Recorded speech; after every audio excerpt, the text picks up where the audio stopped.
Et ceci nous amène à dire, écoutez, voilà la situation dans laquelle nous sommes, ce qui est vraiment urgent maintenant, de mon point de vue, c'est, il y a plein de médicaments dont on voit in vitro, c'est-à-dire au laboratoire, qu'ils marchent.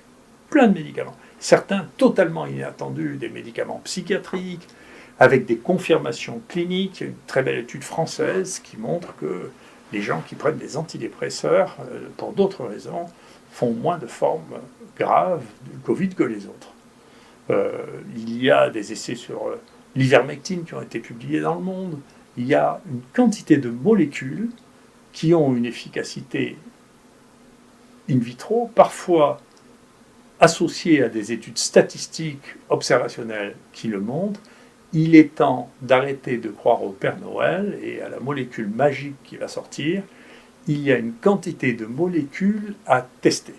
Et donc, on ne peut pas laisser simplement le jeu du marché, trouver de nouvelles molécules.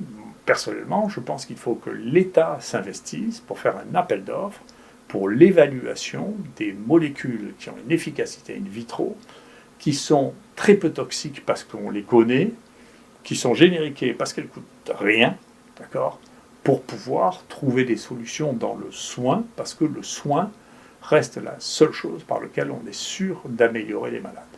L'autre chose que nous, on a vu, que je conseille, y compris à nos amis parisiens, c'est que depuis que nous avons mis de l'oxygénation à haut débit, ce qu'on appelle l'Optiflow, on sauve des gens qui mouraient il y a encore quelques mois, parce qu'ils ne pouvaient pas aller en réanimation.